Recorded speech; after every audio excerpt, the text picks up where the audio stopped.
Hello guys, तो कैसे हैं आप सभी। आई होप आप सभी अच्छे होंगे। तो इस एपिसोड की स्टार्टिंग हमारे पिछले सीन से होती है। युनसियो जब शिवा के एक्सप्रेशन को देखती है तो वह सोचती है इसे क्या हुआ। फिर वह उससे पूछती है क्या बात है, क्या तुम्हारे और आंट हुआरेन के बीच कुछ हुआ है। शिवा जवाब देता है कुछ नहीं। युनसियो फिर कहती है तुम्हारा चेहरा कुछ और कह रहा है, अगर सच में कुछ हुआ है तो क्या तुम मुझे बता सकते हो। ये सुनते ही शिवा के हाथ से पानी का ग्लास नीचे गिर जाता है। युनसियो घबराकर खड़ी हो जाती है और पूछती है क्या तुम ठीक हो, तुम्हें चोट तो नहीं लगी, क्या हुआ तुम्हें। शिवा कहता है मैं ठीक हूँ। फिर वो वहाँ के स्टाफ से कहता है माफ कीजिए, क्या मुझे एक और पानी का कप मिल सकता है। तभी एक स्टाफ मेंबर आकर पूछती है ओ नो, क्या आप ठीक हैं। शिवा जवाब देता है मैं ठीक हूँ, मुझे बस एक और पानी का कप चाहिए। युनसियो उसके चेहरे का एक्सप्रेशन देखकर सोचती है वही चेहरा फिर से, मुझे लगता है कुछ गड़बड़ है, लेकिन वो मुझे बताना नहीं चाहता। अगर ऐसा है तो उसे ये सब बंद करना होगा। वह ऐसा चेहरा बनाता है जैसे मुझे समझने को कह रहा हो, लेकिन फिर मेरे सवालों को टाल देता है और उसका मूड हर पल बदलता रहता है। उसे क्या लगता है कि मैं इसलिए परवाह करती हूँ क्योंकि मैं करना चाहती हूँ। अगर वह मुझसे दिल की बात नहीं कहना चाहता तो उसे ऐसा बिहेव करना बंद करना चाहिए जैसे वह चाहता हो। युनसियो कुछ पूछने ही वाली होती है, तभी स्टाफ मेंबर अचानक पूछती है मैं पूछना चाह रही थी क्या तुम टीवी एक्टर हो। शिवा सिर हिलाकर नहीं कहता है। वह लड़की फिर पूछती है अच्छा, क्या तुम्हारी कोई गर्लफ्रेंड है। यह सुनकर युनसियो मन ही मन सोचती है मैं बस वरीड थी, बस मुझे लगता है मैं अभी भी यही सोच रही थी कि तुम और मैं सिर्फ दोस्त हैं। अब भी सोचती थी कि तुम्हारे बिहेवियर के पीछे कोई ना कोई वजह होगी। अगर ऐसा था तो मुझे ये बात पहले ही साफ कर लेनी चाहिए थी, इससे पहले कि सब बिगड़ता। वह अचानक मेरी जिंदगी में वापस क्यों आ गया। सीन शिफ्ट होता है। रात में युनसियो घर जाने लगती है। शिवा उसे उसके अपार्टमेंट के बाहर ड्रॉप करता है और कहता है गुड नाइट, फिर वहाँ से जाने लगता है। युनसियो सोचती है मैं क्या करूँ, मेरे पास अभी तक उसका नंबर नहीं है। फिर वह कहती है हे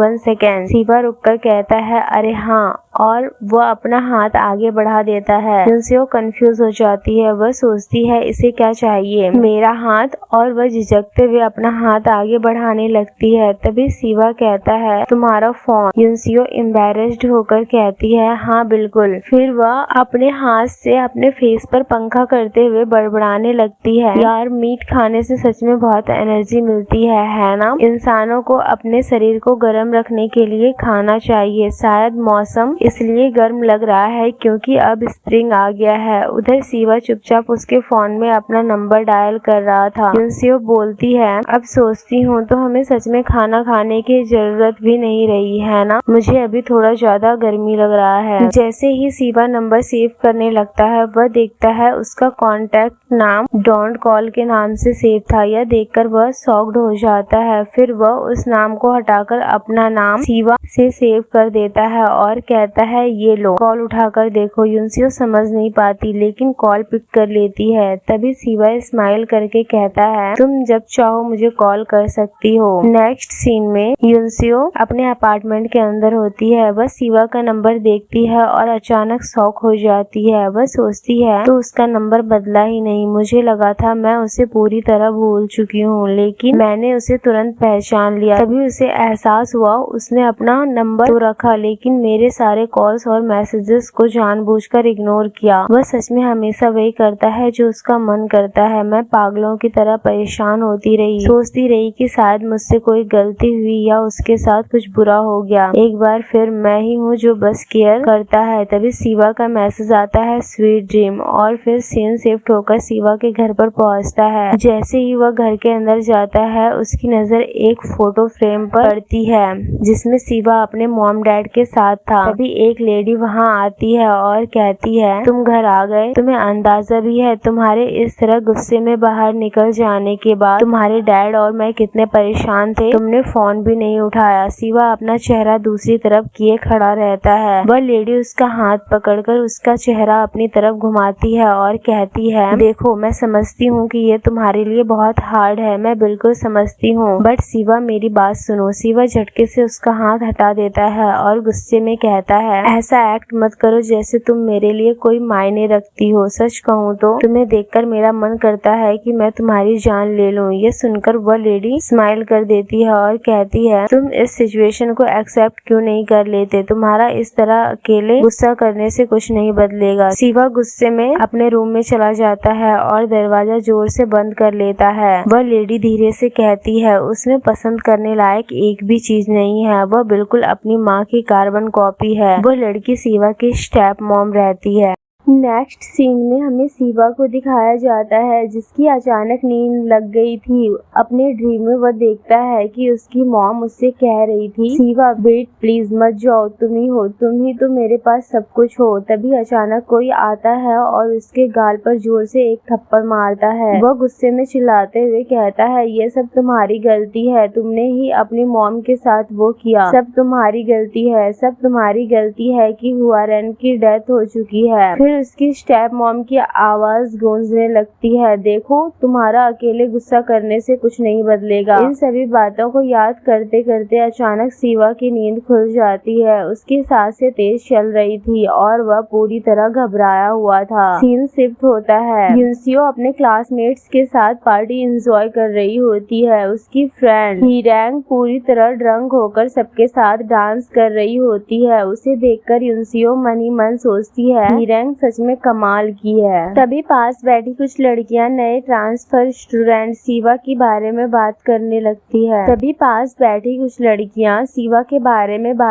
लगती है। एक लड़की कहती है, क्या वो नया ट्रांसफर स्टूडेंट है? दूसरी जवाब देती है, हाँ, और वह बहुत ही हॉट है। फिर दूसरी लड़की कहती है, सच कहूँ तो वो हमारे डिपार्टमेंट के लिए कुछ ज्यादा ही हैंडसम है। आते ही उसके आसपास भीड़ लग गई। मैंने सुना है पहले वह सोशल वर्क या कुछ ऐसा पढ़ता था। एक और लड़की पूछती है, क्या तुम उससे पहले ही बात कर चुकी हो? वह जवाब देती है, नहीं, मैंने बस डिपार्टमेंट ऑफिस में लोगों को उसके बारे में बात करते सुना था। उसके लुक्स देखकर तो लगता है उसकी गर्लफ्रेंड जरूर होगी। दूसरी लड़की हंसते हुए कहती है, बिल्कुल होगी। ये सब सुनकर युनसियो मन ही मन सोचती है, आज रात ड्रिंक्स बड़ी आसानी से नीचे जा रही है, शायद मुझे एक और ग्लास लेना चाहिए। तभी एक लड़की उसके पास आकर पूछती है, युनसियो, तुम्हें वो लड़का याद है जो उस दिन बास्केटबॉल कोर्ट पर था, वही लंबा और हैंडसम वाला? क्या वो तुम्हारा बॉयफ्रेंड है? यह सुनकर युनसियो सोचती है, फिर से वही सवाल। वह हल्की मुस्कुराती है और फिर से वही सवाल। वो हल्का सा मुस्कुराती है और मन ही मन कहती है, मैं इससे बहुत परेशान हो चुकी हूँ, अब तो मैं यही दिखाऊंगी कि मैं उसे जानती ही नहीं। फिर वह कहती है, सॉरी, कौन? तभी दूसरी लड़की भी बीच में बोल पड़ती है, हाँ, मैंने भी उसे देखा था, किसी ने कहा था कि अब तक का सबसे हॉट लड़का बास्केटबॉल खेल रहा है, तो हम सब थर्ड फ्लोर से उसे देखने लगे थे। इतना सुनते ही कई लड़कियां युनसियो को घेर लेती है और सभी एक साथ युनसियो से क्वेश्चन पूछने लगती है, क्या तुम उसकी फ्रेंड हो? क्या तुम हमारी उससे बात करवा सकती हो? उसका नाम क्या है? क्या तुम्हारे पास उसकी फोटो है? उसका इंस्टाग्राम हैंडल बताओ, क्या वह किसी थिएटर या फिल्म लाइन में है? युनसियो, कहीं वो तुम्हारा बॉयफ्रेंड तो नहीं? युनसियो तुरंत जवाब देती है, नहीं, वो मेरा बॉयफ्रेंड नहीं है। तभी एक लड़की मजाक में पूछती है, तो क्या तुम्हें उस पर वन साइडेड क्रश है? यह सुनते ही युनसियो पूरी तरह शॉक हो जाती है। वन साइडेड क्रश नहीं। वह अपना ग्लास जोर से टेबल पर रखती है और हंसते हुए कहती है, नहीं, ये बिल्कुल बकवास है, हम सिर्फ दोस्त हैं। मैं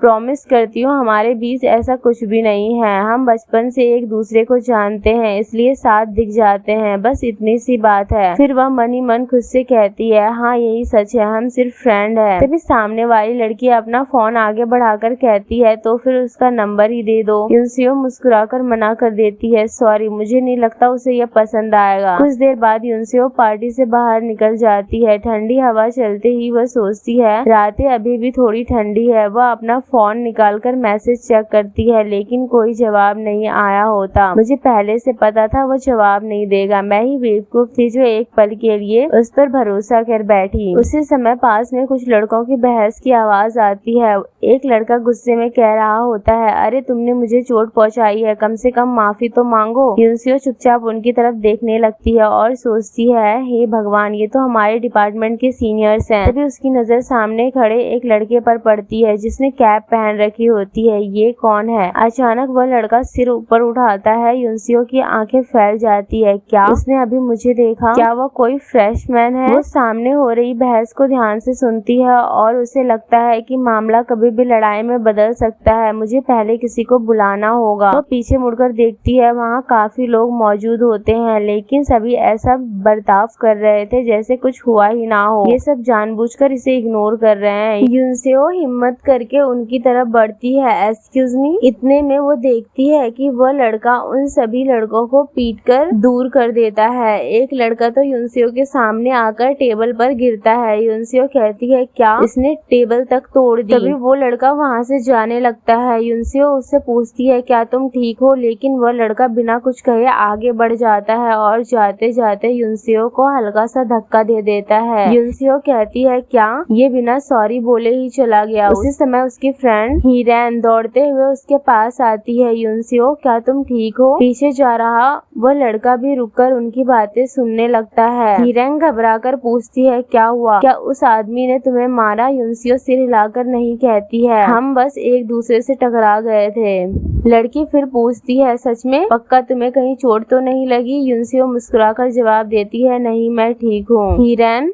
राहत की सांस लेते हुए कहती है, मैं तुम्हें ढूंढने बाहर आई, तुम अचानक गायब हो गई थी तो मैं डर गई थी। यूनसियो फिर कहती है, मैं ठीक हूँ सच में। उसकी फ्रेंड फिर भी उसके चोट चेक करने लगती है। उधर वो लड़का एक बार पीछे मुड़कर यूनसियो को देखता है और फिर बिना कुछ बोले वहाँ से चला जाता है। सीन शिफ्ट होता है। यूनसियो अपने अपार्टमेंट के बाहर पहुँचती है। पूरे दिन की थकान उसके चेहरे पर साफ दिखाई दे रही होती है। वह मन ही मन सोचती है, आज तो बहुत कुछ हो गया है। हीरेन हमेशा इतनी एनर्जी से कैसे भरी रहती है। फिर वह खुद से कहती है, मुझे बस नहाकर सो जाना चाहिए, मेरी पूरी बॉडी को आराम चाहिए। लेकिन जैसे ही वह दरवाजे की तरफ नजर उठाती है, वह एकदम खिटक जाती है। उसके अपार्टमेंट के बाहर शिवा बैठा उसका इंतजार कर रहा होता है। शिवा उसे देखते ही हल्की सी मुस्कान के साथ कहता है, हाय, तुम आज काफी लेट हो। नेक्स्ट सीन में हमें यूनसियो को दिखाया जाता है। वह अपनी मॉम को बार बार कॉल लगाने की कोशिश कर रही होती है, लेकिन कॉल नहीं लग रहा होता। फिर वह उन्हें मैसेज करती है, मगर उनकी मॉम मैसेज भी सीन नहीं करती। उधर शिवा यूनसियो के कमरे के बाहर जाकर खड़ा हो जाता है और कहता है, क्या यही जगह है जहाँ मुझे जाना है? यूनसियो घबराकर जोर से चिल्लाती है और उसे रोकते हुए कहती है, अरे तुम क्या कर रहे हो? यह मेरा रूम है। शिवा रुककर मुस्कुराता है और कहता है, ओ ऐसा है, सॉरी। फिर वह पूछता है, तो फिर मेरा रूम कहाँ है? यूनसियो हैरान होकर कहती है, क्या तुम्हारा रूम? यहाँ तुम्हारा रूम क्यों होगा? एंड वह सोचती है, तुम्हारा रूम तो तुम्हारे अपने घर में होना चाहिए। शिवा हंसते हुए जवाब देता है, क्या आंटी ने तुम्हें बताया नहीं? आज से मैं यहीं रहने वाला हूँ। यह सुनते ही यूनसियो पूरी तरह शॉक हो जाती है। एक्सक्यूज मी, ये कैसा बकवास है? इतने में शिवा बगल वाले कमरे की तरफ बढ़ता है और पूछता है, तो क्या ये मेरा कमरा है? यूनसियो तुरंत चिल्लाती है, नहीं रुको, वो मेरा वर्कआउट रूम है। लेकिन जैसे ही वह अंदर जाती है, उसकी आंखें फैल जाती है। कमरा पूरी तरह खाली पड़ा होता है। वह कहती है, अरे मेरा सारा सामान कहाँ गया? एंड वह शिवा की तरफ देखकर पूछती है, सच में क्या तुम यहाँ रहने वाले हो? एंड वह सोचती है, मॉम ने तुम्हें हमारे घर रहने की परमिशन दे दी। तभी उसे एक पुरानी बात याद आती है, जब उसकी मॉम ने यूनसियो के लिए एक नोट छोड़ा था जिसमें लिखा था, आज से तुम शिवा के साथ स्कूल जाओगी। एंड शिवा भी यूनसियो को बताता है, आज से तुम मेरे साथ स्कूल जाया करोगी। तब भी यूनसियो यही सोच रही थी, लेकिन मुझे तो आपने बताया ही नहीं, मैं आपकी ही बेटी हूँ। उसे एक और पुरानी बात याद आती है। उसकी मॉम ने पूछा था, क्या तुम आंट वारेन से शिवा के साथ पियानो सीखना चाहोगी? और उस वक्त भी यूनसियो ने मन ही मन कहा था, मॉम आप हर फैसला ऐसे ही कर लेती हो। उधर शिवा आराम से अपने कपड़े उतारने लगता है और कहता है, वैसे मैं घर से भाग आया हूँ। यूनसियो चौंक कर पूछती है, क्या तुम क्या कह रहे हो? शिवा बिल्कुल नॉर्मल अंदाज में बोलता है, उससे भी ज्यादा जरूरी बात, क्या तुम ऐसे ही खड़ी रहोगी? मुझे नहाना है। युनसियो का फेस रेड हो जाता है। नहीं, किसने कहा मैं यहीं खड़ी रहने वाली हूँ। वह तुरंत कमरे का दरवाजा बंद करती है और वहाँ से भाग जाती है। नेक्स्ट सीन में युनसियो किचन में अपने लिए पानी निकाल रही होती है और सोचती है जैसा हमेशा होता है उसने फिर अपनी बात मनवा ली, लेकिन जैसे ही वह बाहर आएगा मैं मॉम से पूछूंगी कि उन्होंने उसे हमारे घर रहने की इजाजत क्यों दी। हम अब बच्चे नहीं रहे। उसी समय सीवा नहाकर बाहर आता है। उसने सिर्फ बाथरोब पहन रखा होता है। उसे देखते ही युनसियो के मुंह में भरा पानी बाहर निकल जाता है। हे भगवान, इसने ये क्या पहन रखा है। फिर वह सोचती है इसे सामान पैक करने का समय कब मिल गया। वह खुद को संभाल कर कहती है मुझे तुमसे बात करनी है, पहले जाकर ठीक से कपड़े पहन कर आओ। लेकिन सीवा उसके पास आकर पूछता है क्या बात करनी है। युनसियो की नजर उसके खुले चेस्ट पर चली जाती है। वह तुरंत नजरें फेर कर कहती है मैंने कहा ना पहले कपड़े पहन लो। वह मनी मन फिर सोचती है इसे आखिर हो क्या गया है। सीवा अपना फेस पीछे कर लेता है एंड अपने हाथ से अपने फेस को कवर कर लेता है क्योंकि उसका फेस भी रेड हो रहा था। फिर वो कहता है ठीक है एंड वो वहाँ से कपड़े पहनने के लिए चला जाता है। युनसियो गहरी सांस लेकर सोचती है ये सब संभालना सच में बहुत मुश्किल है। वो फिर से अपनी मॉम को कॉल और मैसेज करती है लेकिन इस बार भी कोई जवाब नहीं आता। कुछ देर बाद सीवा पूरी तरह कपड़े पहनकर बाहर आता है एंड वह कहता है तो क्या बात करनी थी। युनसियो उसे सामने बैठने का इशारा करती है और कहती है पहले बैठ जाओ एंड फिर वह कहती है मैंने इस बारे में सोच लिया है।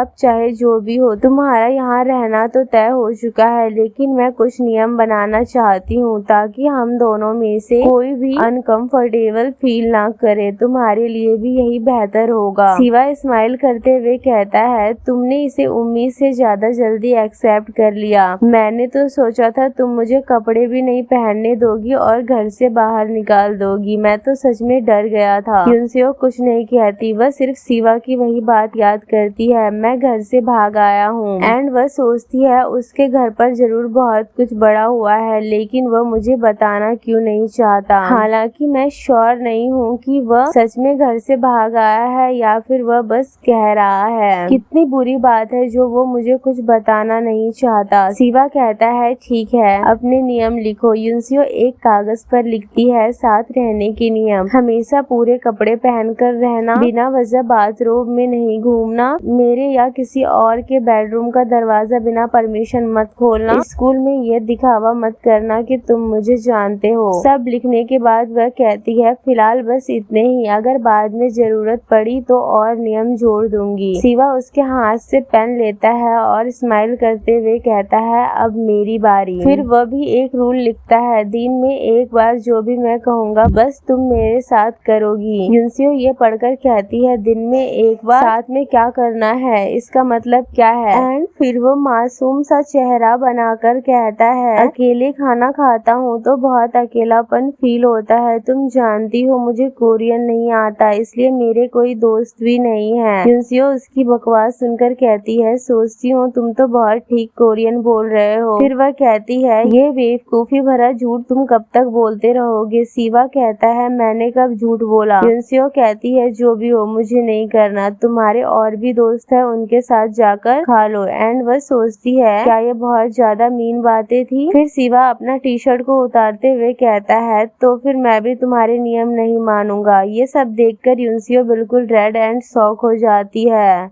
युनसियो अपना फेस दोनों हाथ से कवर कर लेती है और कहती है ये क्या बकवास है, तुम्हें क्या हो गया है, अचानक से ऐसा बिहेव क्यों कर रहे हो। मैं तुम्हारी सारी हरकतें अपनी मॉम को बता दूंगी, समझे, सच में सब कुछ बता दूंगी। तभी सीवा उसके पास आता है और पेस को थोड़ा नीचे करते हुए कहता है जाओ बता दो, वो मेरी ही साइड लेंगी। युनसियो हैरानी से कहती है क्या वो मेरी मॉम है, वो तुम्हारी साइड क्यों लेंगी। वो मनी मन सोचती है मुझे पता है मॉम तुम्हें बहुत पसंद करती है, लेकिन फिर भी उसी समय उसकी नजर सीवा की बॉडी पर जाती है। वह शर्माते हुए नजरें फेर लेती है और जल्दी से कहती है, ओके ओके मैं करूंगी, अब अपनी शर्ट वापस पहन लो। सीवा बिना कुछ कहे अपनी शर्ट पहन लेता है। युनसियो फिर कहती है, लेकिन कोई अजीब हरकतें मत करना। सीवा मुस्कुराकर पूछता है, अजीब हरकत से तुम्हारा क्या मतलब है? युनसियो जवाब देती है, मेरा मतलब बस इतना है कि कहीं तुम मुझसे कोई मुश्किल या असुविधाजनक काम मत करवा देना। सीवा हंसते हुए कहता है, चिंता मत करो, मैं तुम्हारे लिए चीजें मुश्किल क्यों बनाऊंगा युनसियो। युनसियो मन ही मन सोचती है, तुम बहुत ज्यादा स्मूथ टॉक करो। फिर वह कहती है, खैर अब जबकि हमारी बात लगभग खत्म हो गई है, इतने में उसका फोन बज उठता है। उससे लगता है वो हुआरेन का कॉल है, बट वो हुआरेन का नहीं, उसकी मॉम का कॉल होता है। वो कॉल रिसीव करती है और वह सीवा से कहती है, 1 सेकेंड मुझे ये कॉल उठानी है। वह अपने कमरे में चली जाती है और कॉल रिसीव करती है। वह अपनी मॉम से कहती है, मॉम सीवा यहाँ आ गया है, वह अचानक यहाँ आ गया और आपको पता है उसने क्या कहा? उसने कहा कि आपने उसे यहाँ आकर रहने की परमिशन दे दी है। उसकी मॉम कहती है, हाँ मैंने उसके हालात को देखते हुए कुछ समय के लिए उसे वहाँ रहने की परमिशन दी है। युनसियो हैरान होकर पूछती है, क्या आपने मुझे एक शब्द तक नहीं बताया? और ये हालात क्या है? सच कहूँ तो हम दोनों अब बड़े हो चुके हैं, हम एक ही घर में कैसे रह सकते हैं? वह मन ही मन सोचती है, देखा फिर से आप उसी की साइड ले रही हो। फिर वह कहती है, क्या आपने कभी मेरी फीलिंग्स के बारे में सोचा है? मुझे बताए बिना ऐसा फैसला कैसे ले लिया? तभी उसकी मॉम धीरे से कहती है, सीवा की मॉम हुआरेंग अब इस दुनिया में नहीं रही। यह सुनकर युनसियो पूरी तरह सन्न रह जाती है। उसकी माँ आगे कहती है, मुझे नहीं लगा कि इस समय सीवा को अकेला छोड़ना ठीक होगा। मैं हुआरेंग का ख्याल रखना चाहती थी, लेकिन अब उनके लिए बहुत देर हो चुकी है। कम से कम मैं सीवा का ख्याल तो रख सकती हूँ। मैंने हमेशा उनसे सिर्फ लिया ही है, मुझे लगा अब मेरी बारी है। फोन रखते ही युनसियो सोचने लगती है, मुझे पता था कि मॉम आंटी हुआरेन और सीवा की बहुत परवाह करती थी, लेकिन इतनी ज्यादा ये पहली बार नहीं था जब मेरे मन में ऐसा ख्याल आया। कभी कभी इससे मुझे दुख भी होता था, लेकिन अभी सबसे जरूरी बात कुछ और है। वह वापस लिविंग रूम में जाती है और कहती है, सॉरी मुझे आने में थोड़ी देर हो गई। सीवा टीवी देखते हुए पूछता है, तुम्हारी बात खत्म हो गई? टीवी पर एक फिल्म आ रही है जिसे मैं कभी पूरा नहीं देख पाया था। युनसियो पूछती है, कौन सी फिल्म, क्या अच्छी है? फिर मुस्कुराकर कहती है, मैं भी तुम्हारे साथ देखूंगी। दोनों साथ बैठकर फिल्म देखने लगते हैं, लेकिन युनसियो का ध्यान फिल्म में नहीं था। उसके दिमाग में सिर्फ अपनी मॉम की बातें और सीवा की बातें गूंज रही थी। जाकर बता दो, वो मेरी ही साइड लेंगी। वह मन ही मन सोचती है, तुम बेवकूफ हो, तुमने मुझे सीधे सीधे सब बता क्यों नहीं दिया? कुछ देर बाद सीवा पूछता है, हे युनसियो, अगर तुम्हें इस फिल्म की तरह समय में वापस जाने का मौका मिले तो तुम अपनी जिंदगी के किस दौर में जाना चाहोगी? युनसियो उसकी बात समझ नहीं पाती। सीवा समझाते हुए कहता है, इस फिल्म का मुख्य किरदार अपने अतीत में लौटता है, उस समय में जहाँ वह सबसे ज्यादा जाना चाहता था। मेरा मतलब बस इतना है कि तुम्हारी जिंदगी में ऐसा कोई समय है, बचपन या कुछ साल पहले, जहाँ तुम वापस जाना चाहो? युनसियो जवाब देती है, नहीं ऐसा कोई समय नहीं है, लेकिन वह मन ही मन सोचती है, अगर चुनना ही पड़े तो शायद उस दिन से पहले जब मैंने तुमसे अपने प्यार का इजहार किया था। फिर वह पूछती है, और तुम? सीवा हल्की मुस्कान के साथ कहता है, मेरे लिए कोई ऐसा समय नहीं है, समय में वापस जाने से कुछ नहीं बदलेगा। क्या तुम्हें भी ऐसा नहीं लगता? युनसियो सोचती है, आखिरकार सबसे ज्यादा जरूरी तो प्रेजेंट ही होता है। जिंदगी हमेशा थोड़ी अधूरी रहती है, लेकिन मुझे चिंता हो रही है, तुम ऐसा बर्ताव कर रहे हो जैसे कुछ हुआ ही नहीं। शायद यही बेहतर है, लेकिन सच तो यह है कि बहुत कुछ बदल चुका है। कुछ देर बाद वह अचानक उठती है और कहती है, मुझे आइसक्रीम खानी है, तुम्हें भी चाहिए? मैं लेकर आती हूँ। इतना कहकर वह बाहर निकल जाती है और गेट बंद कर देती है। बाहर आते ही वह गहरी सांस लेती है। नेक्स्ट सीन में युनसियो और सीवा साथ चलते हुए आइसक्रीम खा रहे थे। युनसियो अपनी आइसक्रीम देखते हुए कहती है, लगता है हम जरूरत से ज्यादा आइसक्रीम खरीद लाए। सीवा मुस्कुराते हुए कहता है, जितनी देर में मैं एक आइसक्रीम खत्म करता हूँ तुम 2 या 3 खा जाती हो। युनसियो हैरानी से कहती है, मैंने ऐसा कब किया? सीवा हंसते हुए जवाब देता है, कब किया का क्या मतलब है? सिर्फ आइसक्रीम ही नहीं, तुम्हें वो कॉर्न वाला इंसिडेंट याद है? युनसियो हल्की शर्म के साथ कहती है, अब मैं वैसी नहीं हूँ, वो बहुत पुरानी बात है। क्या तुम्हें लगता है मैं कोई पिग हूँ? सीवा मुस्कुराकर कहता है, अरे वही तो तुम्हारा निकनेम था, तुम्हारे डैड तुम्हें इसी नाम से बुलाते थे। युनसियो तुरंत कहती है, अब नहीं। सीवा हंसते हुए कहता है, ठीक है ठीक है। फिर वह अचानक युनसियो के पैरों की तरफ देखता है और पूछता है, हे तुम्हें सच में ठंड नहीं लग रही? यहाँ सिर्फ तुम ही बिना सॉक्स के सिर्फ स्लीपर्स पहनकर घूम रही हो। युनसियो का ध्यान कहीं और था, वह चुपचाप चल रही और उसके दिमाग में बार बार शिवा की मॉम की डेथ वाली बात घूम रही थी। उसे अपने मॉम की बात याद आती है। हुआरैंग की डेथ हो चुकी है, मुझे नहीं लगा कि इस समय शिवा को अकेला छोड़ना ठीक होगा। युनसियो मन ही मन सोचती है, कुछ ऐसी बातें थी जो तुमने मुझसे नहीं कही और कुछ ऐसी बातें थी जो शायद तुम कह नहीं सकते थे। मुझे अचानक अनजान बनने का नाटक करना चाहिए, कम से कम तब तक जब तक तुम खुद अपनी मर्जी से मुझे ये सब कुछ ना बता दो। मेरा दिमाग कहता है मुझे अभी तुमसे इस बारे में कुछ नहीं पूछना चाहिए, लेकिन मेरा दिल समझ नहीं पा रहा कि मैं क्या करूं। इतना सोचते सोचते वह अचानक वहीं रुक जाती है। वह अपना सिर पकड़ लेती है और मन ही मन कहती है बार बार रोने का मन कर रहा है। फिर युनसियो शिवा से कहती है सॉरी। फिर शिवा युनसियो को देखता है और कहता है क्या तुम थोड़ी देर यहाँ बैठोगी, मुझे तुमसे कुछ बात करनी है।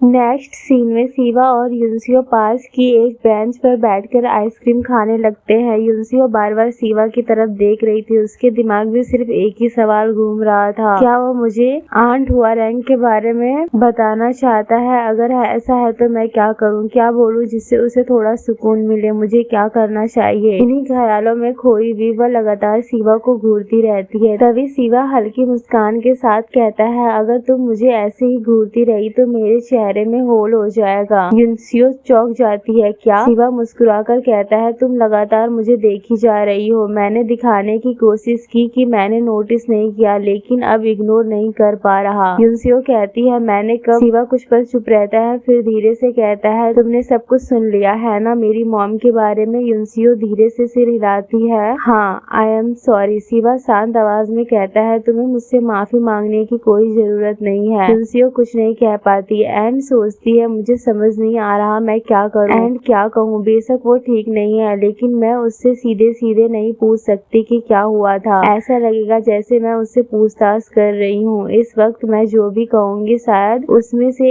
एक भी बात उसे सुकून नहीं दे पाएगी। कुछ पल की खामोशी के बाद शिवा थोड़ा उसकी तरफ झुकता है और धीरे से कहता है मेरे पापा का किसी और वुमन के साथ अफेयर था। ये सुनते ही युनसियो शॉक हो जाती है। शिवा आगे कहता है मुझे ये बात अभी हाल ही में पता नहीं चली, मैं बहुत पहले से जानता था। उसे वो बचपन का सीन याद आता है जब उसके फोन पे किसी ने उसके पापा को उस वुमन के साथ में फोटो सेंड किया था एंड शिवा ने ये सब देख लिया था। उसे समझ में नहीं आ रहा था कि वो शिवा की मॉम है या कोई और उसी दिन उसे पूरी सच्चाई का पता चल गया था। शिवा आगे कहता है जिस दिन मुझे ये पता चला था मैं बहुत सोचता रहा कि मुझे मॉम को सब कुछ बता देना चाहिए या नहीं, लेकिन आखिर में मैंने कुछ नहीं कहा क्योंकि मुझे लगता था कि हमारा परिवार बिल्कुल परफेक्ट है। मुझे डर था कि अगर मैंने सच बता दिया तो हमारा पूरा परिवार टूट जाएगा। वो कुछ पल रुकता है, हालांकि सिर्फ यही एक प्रॉब्लम नहीं थी। युनसियो मन ही मन सोचती है क्या मतलब? शिवा आगे कहता है मुझे लगता था कि अगर मैं चुप रहूंगा तो सब कुछ पहले जैसा हो जाएगा। मैं खुद को यही समझाता रहा। उसकी आंखों के सामने पुरानी यादें घूमने लगती है। उसकी माँ रोते हुए कहती है शिवा प्लीज मत जाओ, तुम ही तो मेरे पास बच्चे हो, मुझे अकेला मत छोड़ो। फिर उसे अपनी ही आवाज याद आती है, मुझे अकेला छोड़ दो। कोई उससे कह रहा था सब तुम्हारी गलती है, तुम्हारी वजह से तुम्हारे मॉम के साथ ये सब हुआ है, हुआरैंग की मौत के जिम्मेदार तुम हो। शिवा गहरी सांस लेकर कहता है मैं यही सोचता रहा, लेकिन आखिर में मेरी मॉम की डेथ हो गई और उसके बाद कुछ समय तक मैं बिल्कुल अकेला रह गया। कोई ऐसी जगह नहीं थी जहाँ मैं जाना चाहता था और ना ही कोई ऐसी जगह थी जहाँ मैं जा सकता था। उसे अपने पापा का लिखा हुआ एक लेटर याद आता है, तुमने वो सारी बातें जान ली जो तुम्हें नहीं जाननी चाहिए थी, लेकिन तुम अब भी मेरे लिए सबसे प्रीशियस बेटे हो। तुम्हारे डैड हमेशा तुमसे प्यार करेंगे। शिवा धीरे से कहता है फिर मैं वापस कोरिया आ गया। उसे वह दिन याद आता है जब वह पहली बार अपने घर लौटा था। दरवाजा खुलते ही वही वुमन उसके सामने खड़ी थी। वह मुस्कुराकर बोली हाय, तुम जरूर शिवा हो। मिस्टर कांग ने मुझे तुम्हारे बारे में बहुत कुछ बताया है। शिवा कड़वी हंसी के साथ कहता है जिस वुमन के साथ मेरे पापा का अफेयर था वह आज भी उन्हीं के साथ है। अजीब बात है ना, मुझे लगा था मैं उसका चेहरा भूल चुका हूँ, लेकिन उसे देखते ही मैंने तुरंत पहचान लिया। उसे वह पल याद आता है जब वही वुमन उससे कह रही थी कि उसे इस नई जिंदगी को एक्सेप्ट कर लेना चाहिए। शिवा की आवाज भारी हो जाती रही है। वह उसी घर में रह रही है जहाँ मैं अपनी मॉम के साथ रहता था। वह ऐसे बिहेव कर रही थी जैसे वह मेरी मॉम हो, जैसे उसे वहाँ रहने का पूरा हक हो। वह अपनी मुठ्ठियाँ बेच लेता है। मैं उसे अपनी मॉम की जगह लेते हुए बिल्कुल बर्दाश्त नहीं कर पाया, इसलिए मैं वो घर छोड़कर चला आया। उसके साथ एक ही हवा में सांस लेना भी मेरे लिए मुश्किल था। ये सब सुनकर युनसियो सोचती है, जिस सिवा को मैं जानती थी वह हमेशा अपने नाम की तरह चमकता था। वह हमेशा क्लास में फर्स्ट आता था। वह कितना शानदार था, उसमें मानो कोई कमी ही नहीं थी। काश मेरा जन्म भी किसी अमीर घर में हुआ होता। हमेशा की तरह टीचर ने कहा वह बहुत कीमती बच्चा है, शायद वह अपने रिश्तों की वजह से जीता होगा, लेकिन उसने कभी ऐसी बातों पर ध्यान नहीं दिया। उसे जन्म से ही सब कुछ मिल गया था, सब कुछ, और वह जो ठान लेता था कर दिखाता था। वह ऐसा ही था। फिर उसकी जिंदगी यहाँ तक कैसे पहुँच गई। मैं फिर भी अपना युनसियो ये सब सोच ही रही थी, तभी सिवा अपने पॉकेट से अपना क्रेडिट कार्ड निकालता है और कहता है फिर भी मैं अपना क्रेडिट कार्ड साथ ले आया। सच कहूँ तो मैं सब कुछ पीछे छोड़ देना चाहता था, लेकिन मैं ये भी नहीं चाहता था कि वह इतनी आसानी से मुझसे छुटकारा पा ले। मुझे यकीन है वह वुमन चाहती होगी कि या तो मैं सब कुछ चुपचाप एक्सेप्ट कर लूं या फिर बिना कुछ कहे उनकी जिंदगी से गायब हो जाऊं। मैं उसके लिए ऐसा बिल्कुल नहीं करना चाहता था। फिर भी इसका मतलब यही है कि मैं अब भी अपने पापा के पैसे पर जी रहा हूँ। मैं सच में बहुत घटिया इंसान हूँ। युनसियो उसकी बात सुनकर सोचने लगती है, मुझे हमेशा लगता था कि सिवा के अजीब व्यवहार के पीछे कोई ना कोई वजह जरूर होगी, और जब मुझे वह वजह पता चल जाएगी तब मैं उसे पूरी तरह समझ जाऊंगी। मुझे लगता था कि अगर उसने पहले ही मुझे सब कुछ बता दिया होता तो हमारे बीच की सारी मिसअंडरस्टैंडिंग खत्म हो जाती, लेकिन मैं कितनी गलत थी। उसने मुझे सिर्फ अधूरी कहानी दिखाई थी, इसलिए मैं पूरी सच्चाई कभी समझ ही नहीं पाई। फिर भी मुझे हमेशा यही लगता था कि चाहे कुछ भी हो मैं उसकी ही तरफ रहूंगी। इतना सोचते ही युनसियो आगे बढ़ती है और सिवा को हक कर लेती है। वह धीरे से कहती है ये लीचिंग नहीं है और ना ही तुम अपने पापा पर कोई बोझ हो। एक पेरेंट्स होने के नाते तुम्हारा खर्च उठाना उनकी जिम्मेदारी है, तुम उन पर बोझ नहीं हो। इसलिए कभी भी ऐसा मत सोचना, बल्कि जितनी बार मन करे उतनी बार कार्ड स्वाइप करना, इसे अपना बदला समझना। वैसे भी तुम्हारे पापा इतने अमीर है, तुम क्यों तकलीफ सहो, इसमें तुम्हारी कोई गलती नहीं है। सिवा उसकी तरफ देखकर पूछता है तो मैं उस कार्ड से जो चाहूँ खरीद सकता हूँ। युनसियो मुस्कुराकर जवाब देती है हाँ, जो मन करे खरीदना, और सबसे पहले उस अजीब से बाथरूम को बदलना, वो बिल्कुल अच्छा नहीं लगता। सिवा हल्का सा हंसकर कहता है अजीब सा बाथरूम, वो बहुत महंगे लग्जूरियस ब्रांड का है। युनसियो कहती है ओह, तभी वह इतना लग्जरी लग रहा था। सिवा मुस्कुराकर पूछता है तुम क्या क्या बोले जा रही हो, पक्का तुम मुझे दिलासा देने की कोशिश कर रही हो। युनसियो तुरंत जवाब देती है हाँ बिल्कुल, क्या तुम्हें लगता है मैं मजाक कर रही हूँ। सिवा धीरे धीरे उसके और करीब आ जाता है और कहता है सच में। युनसियो का चेहरा पूरी तरह रेड हो जाता है। वह मन ही मन सोचती है क्या ये कुछ ज्यादा ही करीब आ गया। सिवा उसका हाथ पकड़ता है और उसके हथेली पर अपनी अंगुली से लिखता है दिस इज डिफरेंट। युनसियो की धड़कनें तेज हो जाती है। वह घबराकर सोचती है रुको, क्या सिवा मुझे किस करने वाला है।